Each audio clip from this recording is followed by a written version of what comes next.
Well, boys, looks like you started the fun without me. You're all sick. Every last one of you.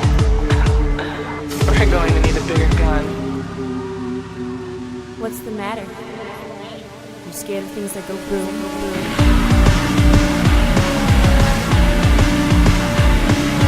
Give me one goddamn reason why I shouldn't blow your goddamn brains all over that goddamn wall.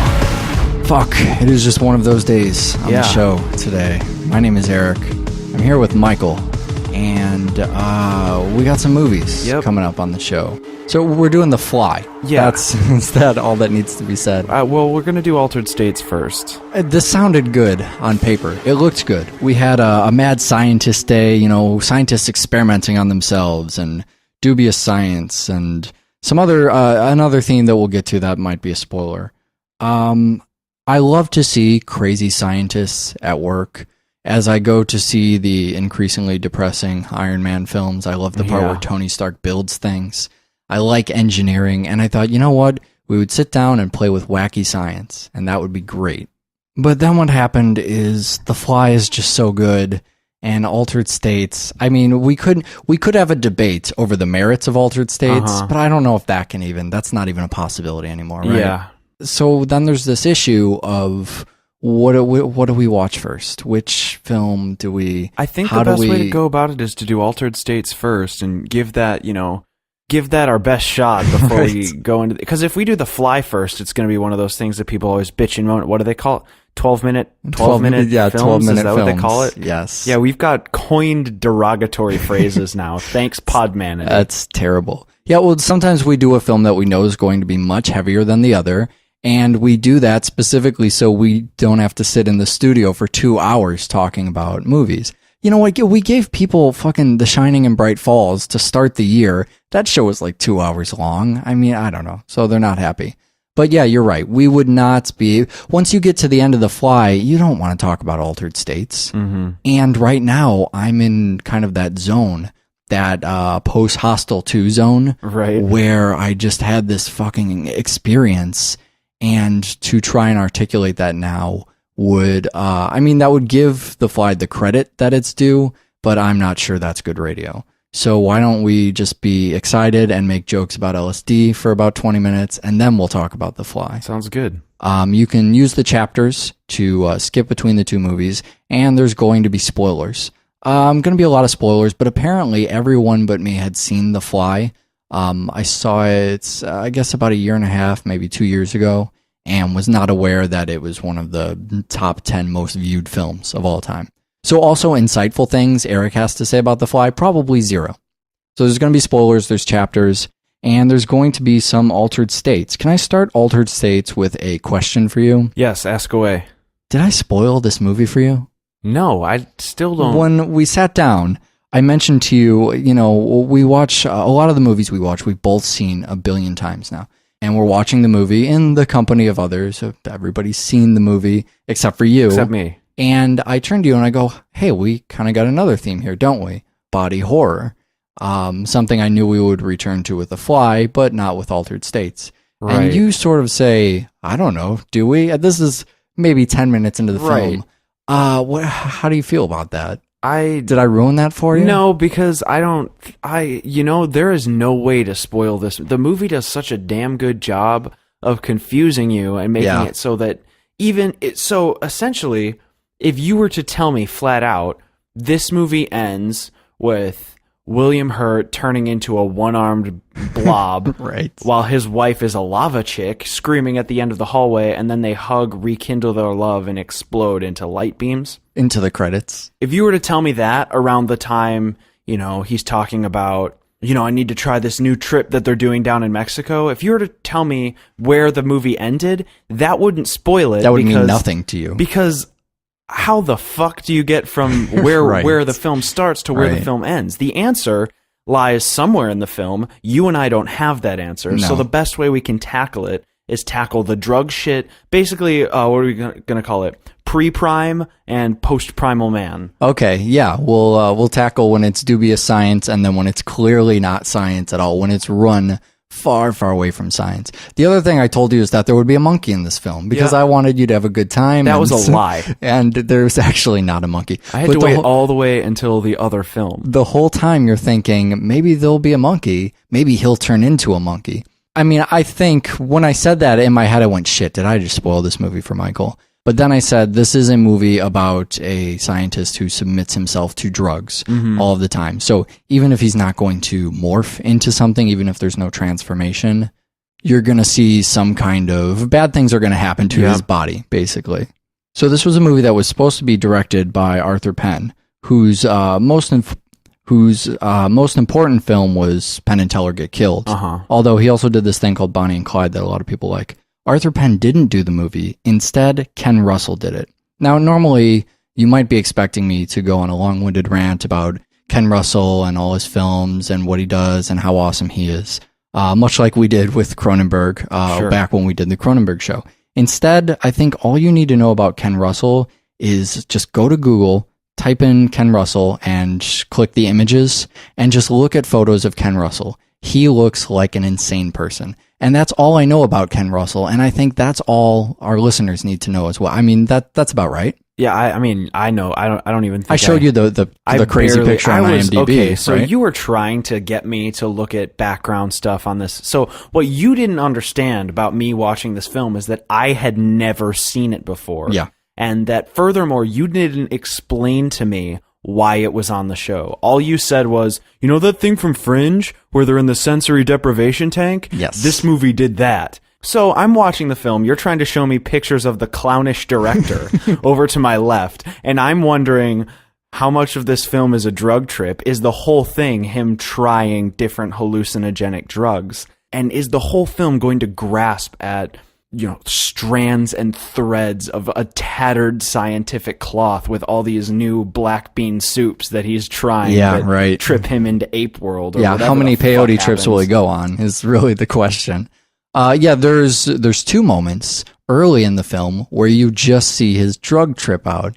And so if I'm hearing you right, your concern was that those drug trips would not end and that would be the rest of the film. Yeah. That would be an extremely bad time. I didn't know what I was So you're scared in out of for. your mind. Yeah. You're looking at your watch and go, this is fucking what, 2010? Yeah. We don't have watches. You're looking at your phone and going, I have another hour and 10 minutes of drug trip. And we've decided, I don't know if it's been made clear, we should probably say this once at least on our show.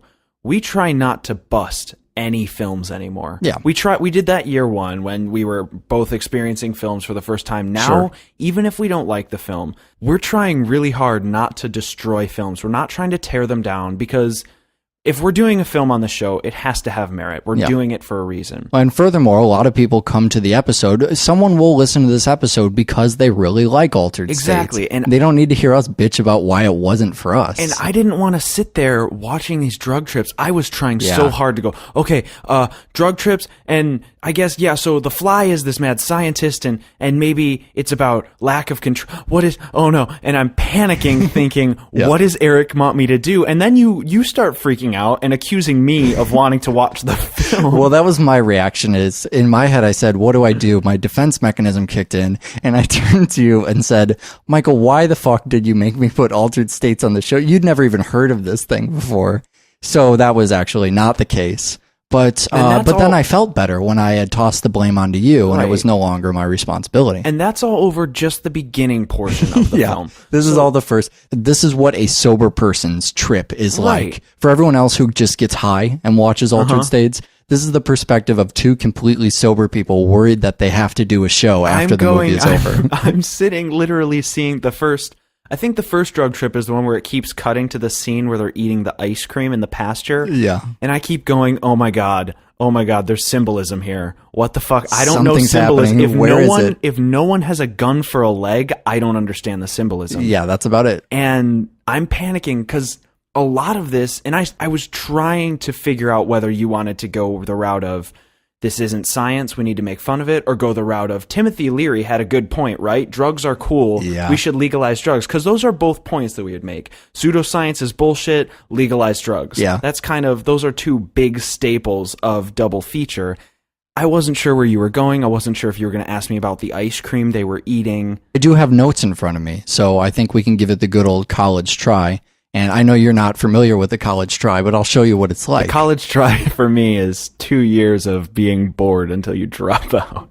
The first point, blah, blah, William Hurt, all right? William Hurt's from Body Heat. William Hurt was on Dark City on the show. He's in AI. Come on, you like AI. Yeah, he is in AI. And His he's in role is History of Violence, minuscule. as we've tagged way too many times on this shit. That's not true. I tag it again and again. Also, the film debut of one Drew Barrymore, who, see if you can even fucking find her in the movie. Yeah. Well, pretty sure she's the little kid. She's got to be. Yeah, she's the daughter. It's kind of like the spot Elijah Wood's first film role in Back to the Future 2. The cabinet, right? With the gun cabinet with the knot. That is so Elijah Wood. The arcade game? Yeah. Oh, yeah. Those are called cabinets, by the way. I didn't Arcade know cabinets. Fuck you. Don't look at me like that. The deprivation chamber is the icon of the film. Mm-hmm. When you think altered states, you think LSD, deprivation chamber. You should be thinking prehistoric monkey man, but what you think is deprivation chamber, I guess. Fringe took that for its opening episode, but altered states is something that when Fringe was kind of pitching itself as the X-Files meets whatever meets altered states, I mean, that was one of the staples of the show. Fringe is an awesome sci-fi show that's on TV. Borrows one of the actors from... And by borrows, I mean completely steals and usurps the actor because the actor no longer belongs to Altered States. Yeah, it's Blair Brown as Nina Sharp in Fringe, not as Nina Sharp in Altered States. Also, Blair Brown kind of naked in this movie. Yeah, I had this weird... So both of these films kind of put me in weird positions, but specifically Altered States, I was knowing that Blair Brown was Nina Sharp and going, I like her as Nina Sharp. She's a very strong female role. I love Fringe. She's young here. Please just show me her body. Yeah, that's a bizarre age you and I are in. We're, 14, 15 years old? Yeah. So it is so wrong when Nina Sharp could be our great-great-grandmother. And no, I mean, she's probably old enough to be our moms, right? That's, what is she in her? That's a terrible thing to do to an actor. I'm just not going to do that.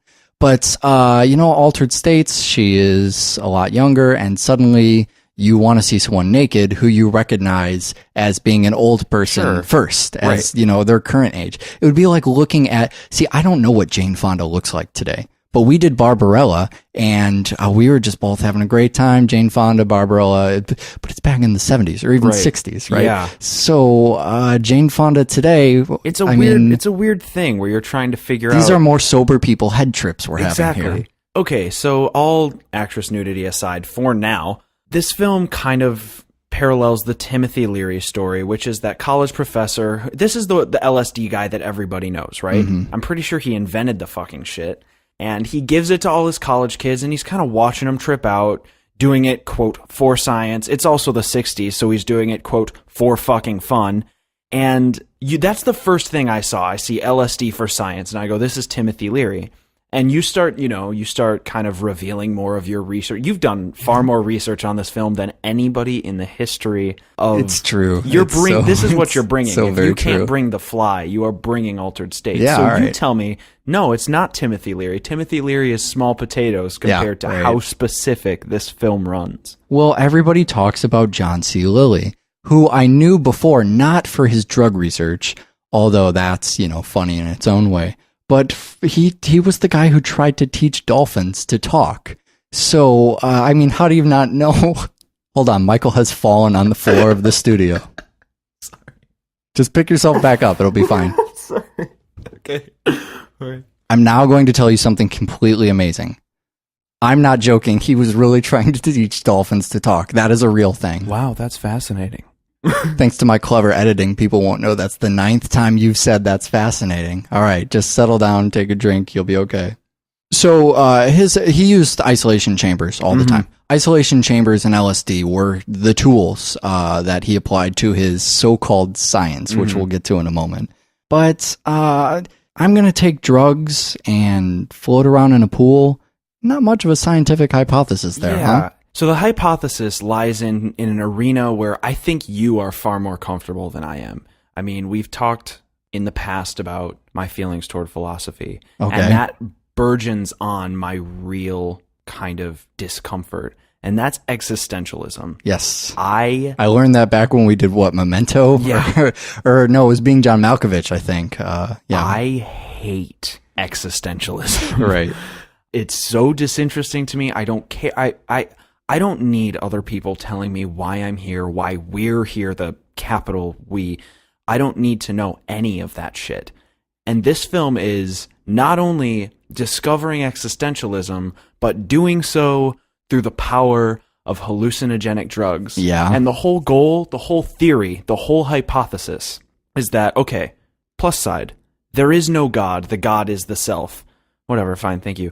The problem lies in the fact that the other part of the hypothesis is that we are made up of 6 billion-year-old atoms, and so we're essentially made up of the same shit that the first monkey was made of, which was the same shit so as we should have that memory, right? Right. That's the hypothesis of the film, anyways. It's that memories are energy, and energy is stored in atoms and molecules, and we should have trilobite memories. And the only way to tap into that is getting some of the sickest fucking peyote you can from some crazy Mexicans. So I wish I could tell you. First of all, I don't think that's a scientific theory anywhere, but in the 60s and 70s, it probably was. I'm really curious if there is anything we've really learned from all of that time spent in isolation tanks. And I'm not a scientist. I know a little bit about science, but I wish I could just come on here and say, come on, guys, LSD, isolation tanks, you are not scientists, you're fucking frauds. But maybe there was something that was gained from that. I'm too ignorant about the topic. What I will tell you is from everything I know about science today, isolation tanks, LSD, and talking to dolphins no longer a part of science. So if those were once important tools, I don't think we're using them a whole lot anymore. What it does tell us about is drugs. It tells us about drugs more than anything else. It tells us here's exactly what this experiment, this observation, not an experiment, no hypothesis. This is an observational study. It tells us what a man sees when he hangs out in a pool on a bunch of LSD. Yep. That's all we get out of that experience. Now, I'm not saying that's completely useless to science because, hey, that's more knowledge. It's what's going on in that man's head. We can hook that man up to machines and see how his brain functions under those conditions. We can see, what parts of the brain are stimulated. Right. We can see whether it's more of a long-term or short-term thing. We can see if there's negative effects on the long-term or short-term. There are some really practical uses to taking drugs and monitoring what happens after. Unfortunately, I don't think that borders into how people are put together. It doesn't border into cellular reconfiguration, which is another theme in today's show, but this time in such a disgustingly ill-educated way. It's one of the, if you were to build a timeline of the relationship in movies between science and nonsense and your comfortability level, something Fringe played around with. I know you and I talked about that. Man, when that show first came out, every episode we would reconvene and have an hour-long meeting before double feature and say, is this okay? Is the show going in the wrong direction? Is it promoting pseudoscience? And you get to a point we get to in this film where you're traveling into, I don't want to say anything about Fringe, but Fringe comes to a point where it's Star Trek sci-fi at a certain point. Yeah. So you realize we're not really trying to play in the realm of science or say anything about science. We're inspired by science. We like it. We're using it as a set piece in our film. Here, when we start talking about philosophy and religion, we run into a lot of trouble. I mean, if you want to talk about religion and drug studies, it's exactly the stuff you were just mentioning. Recently drugs have been used in research to compare to, you could look at if the reaction of X event, how that compares to the reaction of a person's brain on drugs. How a religious person's brain, for instance, compares to that of someone who's experiencing some kind of chemical high. There's research to be done there. I don't think there's research to be done there in the film.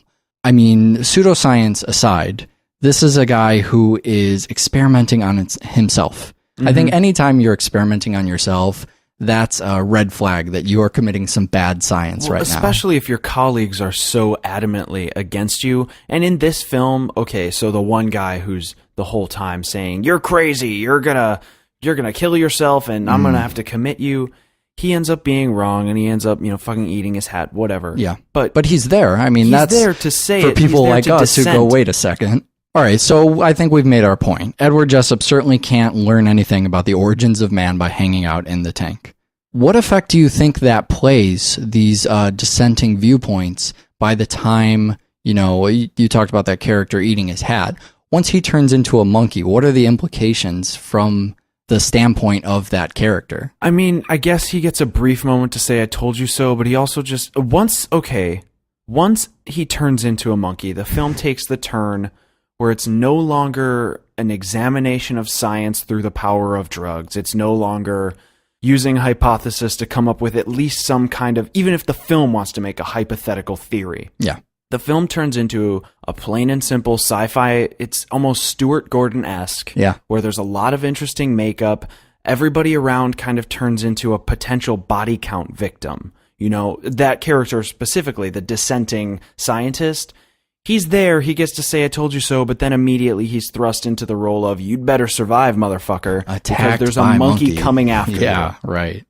You know, I'm uncomfortable with the science until it's crazy, and this is the point, when it's crazy. At least once it's crazy, I kind of know where I'm at. Right. Then we're being chased down by a monkey, and that's fine. That's what kind of movie we're in. But I wish the film had a build-up that would let me appreciate it more, because when the monkey busts out of the tank, that is some of the scariest, most what the fuck. Can you remember, in recent memory, any film that has had a longer period of what the fuck for a single scene? I mean, no. he busts out of that tank, which is kind of frightening, by the way, because you don't expect to see that, and it's actually kind of terrifying. He's chasing people down the hall, and he's really, really fast, and it's not William Hurt anymore. It's some guy in a prehistoric monkey suit, and you have no idea what you're getting into. And as this keeps going, I mean, he breaks out of the facility. He goes to the zoo, and what's an oddly comedic scene? Eats a deer. He hangs out with some rhinos. But this scene is going on for what must be 20 minutes. Yeah. And you're just saying, what the fuck is happening? Some films will give you a momentary, minute long, what the fuck? I can't believe this is happening. We'll see some of that in The Fly. This film just continues to run with it, and you don't know. I mean, you're not comfortable again until the monkey goes away, and then you can kind of stop, regroup with everyone, and say, okay, guys, what just happened? What did we just see here? That's kind of the blueprint for the rest of the film. It goes through different versions of the same kind of thing, where something fucked up will happen to Edward. You're left wondering, okay, where's the film going? Yeah. If he turns into a monkey way early on, you realize his experiments are successful or a failure, depending on how you want to look at it. Sure. But where is the film winding up? What you didn't expect is, one, that he turns into a one-armed blob man. Yeah. But more specifically, there is true love, even for a one-armed blob man. It turns out to be a study of the relationship between these two characters and how one is so driven to take drugs and how the other one just wishes he would stop because she's afraid he'll hurt himself. But eventually we see one of their asses, and it's glorious.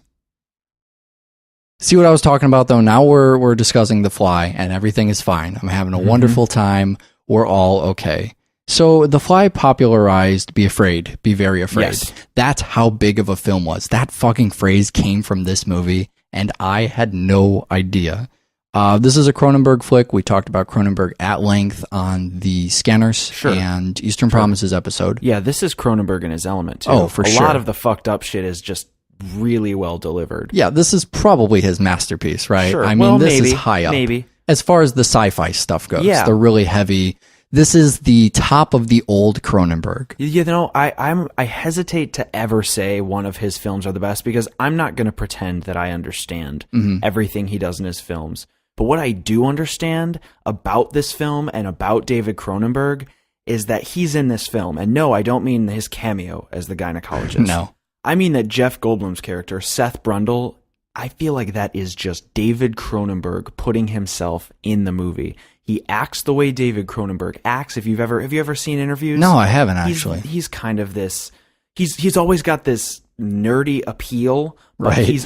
he's never owning the nerd. Yeah. He's never awkward and weird. He's always, I'm nerdy, but I also have this fantastic vision, and it's going to revolutionize film. He's always on what he's doing. He's always so sure that what he's doing is the right thing to do. And that's what Seth Brundle is. Seth Brundle is this scientist. The first thing, really, the earliest thing that comes out of his mouth, I'm working on a project that's going to change the world. Yeah, right. Unapologetically. He's not Nonchalant, joking. sure. And he says it over and over again because he wants to be sure that it's not a pickup line, right? Yeah, it's not a fucking pickup line. He's not just there to fuck Gina Davis. I'd fuck Gina Davis. But what he is there for is to prove that he is the motherfucking master of science that he knows he is. Right, right. Or science fiction if you're David Cronenberg. Yeah, we should talk about the treatment of that a little bit. At the very least, you've seen Videodrome if you didn't grasp it all, and I certainly don't grasp it all either. But a lot of the appeal of Videodrome was long live the new flesh, the idea of flesh versus man, of flesh versus machine, and that really heavy flesh versus machine stuff comes back right in the beginning of The Fly, and I guess is even sort of the end of The Fly. Yeah. It's one of the more subtle themes that's kind of lost under all of the makeup, frankly, under all of the disease and under all of the body horror and under all of the transformation. You do have that theme as well, just in the computer stuff. I mean, we know that Cronenberg loves to show off his 80s computers, but the computer is a character just as much as the three main actors. You're always going back to the computer for references. The computer's telling you how it's, I mean, he talks to the computer in this movie. Right. He's literally talking to the computer. So there is that relationship there too. So if Jeff Goldblum is a character in the movie and the computer is a fucking character in the movie, then you also have Gina Davis, as you mentioned, who plays Veronica. And I think, the Fly transformation is the main thing at the heart of the movie here. And we'll talk a lot about that. But before we pass it up, Veronica has her own really fucked up moment in this movie. Toward the end of the film, you find out that Veronica is impregnated by either Brundle or Brundlefly. Yeah. You never find out which, and it's the source of many convoluted sequels, which hopefully this show will never have to cover. Yes. Actually, you know what? I'll make you a deal. Altered States 2, The Fly 2. Fair? Yeah. No. Get away from me. Well, what happens is she finds out she's pregnant, and then she goes and she takes a little mommy nap, as pregnant women probably do. I don't know. I've never hung out with a pregnant woman. All right. But what I do know is that she has a Cronenberg dream. And I mean this in two senses. One is it's fucked up, David Cronenberg. Yeah. And two, David Cronenberg is her gyno. So she's delivering the baby, and she starts pushing, birthing scenes for me are horrific anyway. Yeah, yeah. So she's screaming. There's doctors everywhere, machines beeping, overhead lighting. Everybody's in scrubs. There's blood on people's hands. You're not sure if it's the safe kind of blood. That's one of the things that always gets me. Is it the safe blood? Right. And he says, oh, okay, there's more. Yeah. And what does that mean? You start to panic. The sound kind of starts to get a little bit more overwhelming. And then she gives birth to this giant fucking maggot into the arms of the director of the film. Oh, Jesus. And it's so writhing in his horrible. hands, covered in the safe blood, the dangerous blood. You don't know. And she's screaming, and she wakes up screaming, and the whole audience is screaming. And she decides she's going to abort the baby. It's great that Cronenberg realizes The Fly is the main attraction, but can also make us venture off, feel safe. It's something we talked about when we did 28 Weeks Later. Yes. A movie that makes you feel like, here's what's scary. Let's go off over to the safe territory. Just have a little safe abortion scene, no big deal. And then that turns out to be disgusting and awful too. The final character is Stathis Borans, right? Who is just Ellis. He's from Ellis from Die Hard. That's it, period. If we compare the handling of the sci-fi element in this movie to that of Altered States, I think we have a formula that's a little bit more careful and something that protects the movie. There's all this magical science stuff going, the engineering stuff, right. The Iron Man stuff that you mentioned. And it's cool, and there's all this new scientific stuff. There's a book being written. Jeff Goldblum is a maniac, but with a scientific drive. And really suddenly he turns into something out of the Thriller video. Yeah. And it's really sudden, and it's really quick, and you realize, we're not going to explore the telepods anymore. Yeah, and maybe it's just me, or maybe it's just a small sect of the audience, but you can attest. I'm sitting there, every time something happens, I'm sitting there wondering, what happens if you put this in the telepod? Sure, right. What happens if you put these things in the telepod? Right. Well, the crux of his entire problem, he wants to remove the Fly DNA.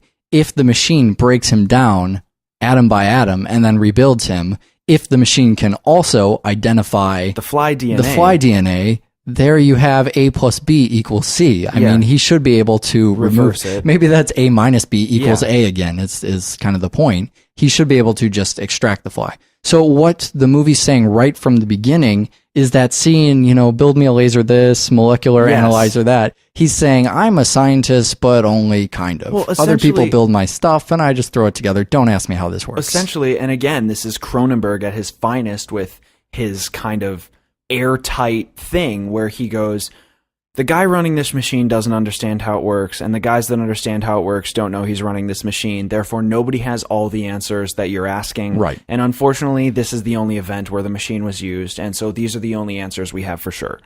But it still unfolds at a pace where it kind of gives you answers the whole way through, but it never answers all the questions at a given point until it's over. The Cronenbergian, all your answers finally come in, but the film is over now. Yeah, you realize what he's becoming, and throughout the entire movie, that's what it's a story about. It's not a story about how do the pods work, although Cronenberg loves, again, the machines. He loves to show you the pods. He loves to show you the talking computer, the monitors, the devices, the pods full of smoke, but he wants to make that seem like magic. He wants that to be the fantasy element of it. There's a magic pod you go into, as some stuff happens, some smoke comes out, all magic. He can call it science, but he doesn't want to explain it so we don't run into problems like altered states.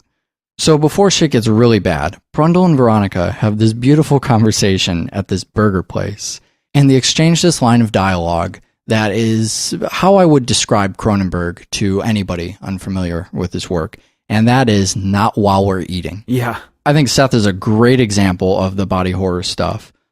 He's someone who decays through the entire film, and that's very visible in many, many different stages. Before we even begin that stuff, though, we get an image of danger to let us know just how bad this could be, rather than trying to, and this is something a little bit different than when Cronenberg does and a lot of other stuff, although we talked about the same kind of method in Scanners.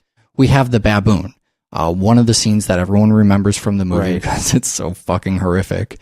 The baboon goes in, and then what comes out is this mutilated pile of God knows what. And at first you may not even know what you're looking at, but they make sure you know. They say it's a baboon inside out. Right. So you know now that this is what could happen. This is, and I think it gets even worse than Inside Out Jeff Goldblum, but it lets you know that things could get at the very least this bad, so he can't just jump into the machine. You know ultimately that this is the point that too much moving in the wrong direction will get you to. So he lets you know that there's your timeline of decay, I guess. Sure. If movies could have a roadmap for how diseased and decay the body becomes, that's what it looks like right there. It looks like an inside-out baboon. So first comes the hair, and he gives this excuse that's insightful to, one of the things that's so effective about the makeup job and about the body horror stuff. He talks about how, when you get older, you grow some hair. It's not a big deal. So the fly is going to be a constant metaphor for aging throughout the rest of the film. Right. On top of being disgusting and terrifying, it's also going to remind you that these are also the effects that people suffer as they get older. And that's kicking someone when they're down. Yeah. You're already going, oh, terrifying, ew, gross. And then Jeff Goldblum's coming in and nudging you in the side and going, you know what, your teeth are going to fall out when you get old, though. That's really going to happen to you. So after the hair, we get the loss of pieces of his body, some of his teeth. The next time he sees her, he says that, he won't be tested. He doesn't want to see scientists. He doesn't want to get help from anybody because he doesn't want to be, what does he say? Another toothless guy complaining about his hair falling out. Right. Again, some more of that like old people stuff. Some more of that people who are sick. You might even make a parallel to something like, you could make that parallel to any kind of terminal disease. He doesn't want to associate himself with the victim of a terminal disease. He doesn't want to think he is that. And she leaves, and every time she comes back, he gets worse. It's another layer of the incredible, incredible makeup job. As Mr. Practical Effects on this show, I mean, this has got to be one of your highest makeup jobs Well, it's right of all up there time. with The Thing. If you're going to do monsters, it's a very difficult task to do monsters that don't look like people in suits and don't look like robots. And The Thing and The Fly are some of the best examples of how to do that. For sure. Paralleling all of these different stages he goes through in his transformation, you also have these kind of mental states that he's in. The first time you talk to him, it's just denial, with the hair. He's talking about, oh, there's just some hair on my back. It's not a big deal. She tries to cut it. He probably knows that something fucked. I mean, he's got weird growths on his back. Sure. He's got to know those are there. He's just saying, oh, it's not a big deal. And then that turns into him, he lies about it long enough that he fools himself. Right. He has superpowers now. Yeah. Hey, you should jump into this pod. It is awesome. I have this great strength. It has purified me. It's taken all the toxins out of my body. It does make sense in that way, though. He's kind of saying, everything's genetically reconfigured, and so in a sense, everything is taken apart and put back together in the optimal fashion. And so any waste that the body may have built up, that's how we die. Okay, we die because our bodies are imperfect. Our organs eventually fail. Maybe not straight up stop working, but they eventually stop wear down. being Our able. bodies wear down. One of your organs will stop working. Your heart stops, your liver fails. And so he's you figuring, get hit by a truck. He's figuring by teleporting, by using the telepod, you're kind of pulling your atoms apart. All the waste kind of falls out because it's not human stuff. I guess. And then you get reconfigured completely wasteless. Not without a waste, but without waste in your body. Oh, your science is getting as bad as William Hurt's at this point. So she returns again. This is after they've separated. They don't want anything to do with each other because she's afraid to go in the pod. When she returns, though, he's fearful. While she was gone, he had time to come to terms with it. He wasn't putting on a show for anyone anymore. Right. He said, look at these things that are happening to me. The evidence became such a burden that he had to consider the truth. And so he starts that begging phase. He starts the help me line that's iconic from the original Fly, the one with Vincent Price, but not Vincent Price as the Fly. And he's just saying over and over, you have to do something. I don't know what's happening to my body. I need some kind of help. But of course she leaves. She comes back. And then we're back to it's not so bad. He's once again accepted it. At this point, it's not denial. It's that he's given in.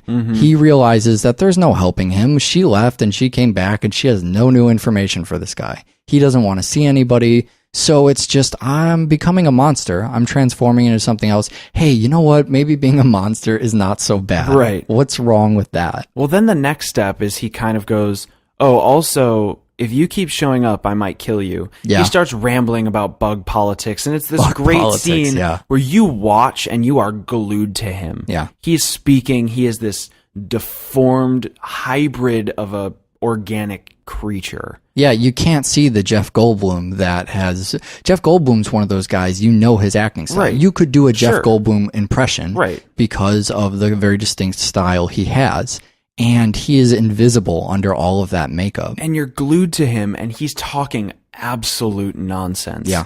Whenever I watch it, that scene comes up, I forget how it ends, and I go, I don't remember what he means by this, but I know that by the end of it, it all makes sense to me. And it makes sense because Gina Davis's character goes, you're not making any sense. Yeah. And you go, oh, okay, so it's not just me. Yeah, right. He's completely lost it. He's barely even a coherent creature. I think it's the last flicker of light. I think it's him saying, what he's trying to get out in those words is, get away from me. Eventually, this Fly is just going to completely take over. Instinct's going to take over. And like you said, I'm going to attack you. So he's saying this is the last, bug politics. Yeah. Although it takes him forever to try and get anything coherent out. If you want to make sense out of that jumbled mess, is that bugs don't have politics. They don't think. That's all of the jumble words coming out are just trying to get to the point that he's showing rather than telling. He's just not fucking thinking. He's losing all rationality. He's going to be unrecognizable. She should just fucking take off. And she does, and he chases her down. He has this final mental transformation anyways, where he thinks, all right, you know what? I have one last chance to get rid of Brundlefly. And maybe if I merge some more human DNA in here, it'll slow the process. I can start thinking more clearly again. I don't know exactly what his plan is, but it's probably a terrible plan. Yeah, well, in one of the most horrifying moments of the film, he comes shattering through the hospital window, grabs her King Kong style, and carries her out. And essentially, he says, "Don't kill my baby. It's all that's left of me." Right. He's kidnapping unborn babies at this point. That's how far it's gone. And that desire to keep his lineage alive, the lineage that he ruined, eventually changes into get in this pod with me. If there's more human DNA, it'll minimalize the ratio of human to fly. And since you guys are more human than me, we'll be like a 3 people person. 3 people in a fly. By absorbing the other humanity, it'll push the fly stuff out a little bit. Yeah. Somehow, Veronica isn't okay with that plan. So she's fighting that. And so we've reached the end of the film here. And if you aren't familiar with Cronenberg stuff, you would probably think, all right, this has gotten about as bad as it's going to get. From here, I mean, they're going to shoot the fly in the face, the police break down the door, who knows what happens. Shit's fucked up, and it's just going to... We have to wind down at this point. Yeah, right. We've already reached the climax. Look how disturbing things have gotten. But you know that Cronenberg always has that last moment. He is never content not to go out without a bang. And the bang, especially in his old stuff and his 80s stuff, means being fucking disgusting, or even just images that will not, they're burned in your mind forever. It's horrendous. It's stuff that your jaw remains open during the entirety of the end of this film. Yeah, you get the dissolved, so when he attacks the Ellis character, you have the dissolved stump of a hand. It's swimming in this, it's just a milky, bloody stump. It's disgusting. And then the leg. And I mean, that is cringeworthy enough right there. That was enough for us to both start going, and that sound didn't really stop until the credits came out. But that's not the end of it. I mean, his jaw comes off, his body just starts rapidly falling apart. Out. Yeah, the eyes popping out is and awful. He turns into a more fly-esque creature. Yeah, and so now you're thinking, all right, he's made the full transformation. He's the fly. This is not going to get any worse. Fact. But that's not the fact. Then he goes in the teleporter, and Brundlefly merges with teleporter. Just one more thing to make it just a little bit more awful before... I mean, that's how they defeat him. Right. He becomes one with the teleporter as well. But that means he's still around long enough to cry out this last, kill me. Well, yeah, essentially he comes crawling out of the pod, merged with machine. Yeah. He's useless. He is an absolutely useless organism. Yeah. And he grabs the end of the shotgun, and he can't speak anymore. Yeah, right. And he just puts it on his head. And you go, oh, please, why didn't you shoot him before he did that? Yeah. Everybody would have been happy. We wouldn't know that he still had emotions. Yeah. We could have accepted that he was some weird He's a fly. monster. It's gone. But we want to move through our stages of grief at this point. But there's still some Brundle in there. There's still some Jeff Goldblum. And so the film blows his head off. Finally, we get, I mean, and that's relieving. Yeah. We get the head explosion from another Cronenberg film that was one of the most horrendous things. In this, we're begging for a head explosion. Yeah, we want it. We want it so bad. And it happens, and we go, okay, time to relax. But no, it's just credits. That's how it ends. Yeah. End of the fucking film. That's the last image that you are left with, is that disturbing. We need a hug at this point. We need a pat on the back. We need Cronenberg to push the curtains aside and say, all right, everything is fine now. We're all back in the real world. But the last thing we got was a mutated fly, basically begging for his own death. If he could have committed suicide, he would have. It's just so awful in the best possible way the word awful has ever been meant. All right, come on, that wasn't so bad. We did an all right job with that I'm show. Surprised. I think Good for us. that worked out pretty well. Can we just warn me next time we set up a schedule if we're about to do a movie that is the most popular talked about thing ever? And I will warn you if we're going to do a movie that I have not seen in forever. Okay. And let's just try and never pair those back to back. All right, ever again. that sounds like a blast. I think we have a surprise for our audience. Oh, we coming have a up next surprise for time. our audience. So we have a website. It's doublefeatureshow.com. If you go on there, you will not find the surprise. You could email us, doublefeatureshow@gmail.com, but I think you know where I'm going with this. You're not going to get the surprise out of there either.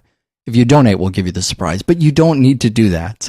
We have something coming up next week, which people, I think they've missed it. Yeah. What are we doing next time on the show, Michael? We're doing Wishmaster and Wishmaster 2 and Wishmaster 3 and 4. Oh, one of those. It's happening again. I guess so. All right, so it's a baby one, but it is a Killapalooza. Baby steps, people. We're bringing them back. This is going to mark the return at the same rate we used to have them. We're going to start doing them once every, I don't know how often we had them before, but the schedules line right up.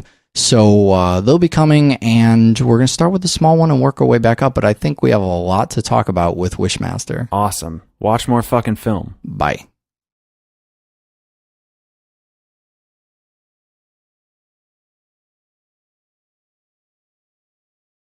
how far? Where do you want to go from here? Do you don't want to know. go into the pseudoscience thing really quick? Yeah. Let's talk Yeah, about, really quick. Let's well, just you should talk about Dolphin Man. You know that thing. Hold on, let me do Timothy Leary. Probably 0. So there's going to be spoilers, there's chapters, and there's going to be some altered states. Can I start altered states with a question for you? Yes, ask away. Did I spoil this movie for you? No, I still don't. When we sat down, I mentioned to you, we watch a lot of the movies we watch, we've both seen a billion times now.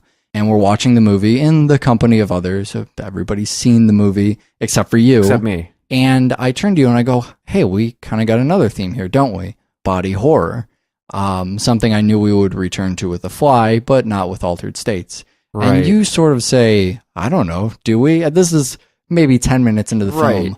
How do you feel about that? Did I ruin that for you? No, because there is no way to spoil this. The movie does such a damn good job of confusing you and making it so that so essentially, if you were to tell me flat out, this movie ends with William Hurt turning into a one-armed blob right, while his wife is a lava chick screaming at the end of the hallway, and then they hug, rekindle their love, and explode into light beams. Into the credits. If you were to tell me that around the time, he's talking about, I need to try this new trip that they're doing down in Mexico. If you were to tell me where the movie ended, that wouldn't spoil it. That would mean nothing to you. Because how the fuck do you get from where right. where the film starts to where right. the film ends? The answer to go about it is to do Altered States first and give that our best shot before right. we go into. Because if we do The Fly first, it's going to be one of those things that people always bitch and moan. What do they call it?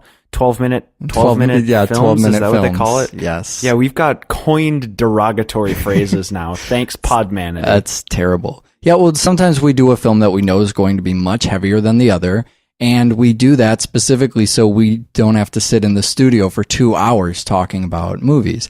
You know what? We gave people fucking The Shining and Bright Falls to start the year. That show was like 2 hours long. I mean, I don't know. So they're not happy. But yeah, you're right. We would not be... Once you get to the end of The Fly, you don't want to talk about altered states. Mm-hmm. And right now, I'm in kind of that zone, that post-Hostel 2 zone, right, where I just had this fucking experience. And to try and articulate that now would... that would give The Fly the credit that it's due, but I'm not sure that's good radio. So why don't we just be excited and make jokes about LSD for about 20 minutes, and then we'll talk about The Fly. Sounds good. You can use the chapters to skip between the two movies, and there's going to be spoilers. Going to be a lot of spoilers, but apparently everyone but me had seen The Fly. I saw it, I guess, about 1.5 years, maybe 2 years ago, and was not aware that it was one of the top 10 most viewed films of all time. So also insightful things Eric has to say about The Fly. Lies somewhere in the film. You and I don't have that answer. No. So the best way we can tackle it is tackle the drug shit. Basically, what are we going to call it? Pre-prime and post-primal man. Okay, yeah, we'll tackle when it's dubious science, and then when it's clearly not science at all, when it's run far, far away from science. The other thing I told you is that there would be a monkey in this film, because I wanted you to have a good time. That was a lie. And there's actually not a monkey. I had to wait all the way until the other film. The whole time you're thinking, maybe there'll be a monkey, maybe he'll turn into a monkey. I mean, I think when I said that in my head, I went, shit, did I just spoil this movie for Michael? But then I said, this is a movie about a scientist who submits himself to drugs all of the time. So even if he's not going to morph into something, even if there's no transformation, you're going to see some kind of bad things are going to happen to his body, basically. So this was a movie that was supposed to be directed by Arthur Penn, whose most important film was Penn and Teller Get Killed. Although he also did this thing called Bonnie and Clyde that a lot of people like. Arthur Penn didn't do the movie. Instead, Ken Russell did it. Now, normally, you might be expecting me to go on a long-winded rant about Ken Russell and all his films and what he does and how awesome he is, much like we did with Cronenberg back when we did the Cronenberg show. Instead, I think all you need to know about Ken Russell is just go to Google, type in Ken Russell, and click the images, and just look at photos of Ken Russell. Well, boys, looks like you started the fun without me. You're all sick. Every last one of you. We're going to need a bigger gun. What's the matter? scared of things that go boom, boom.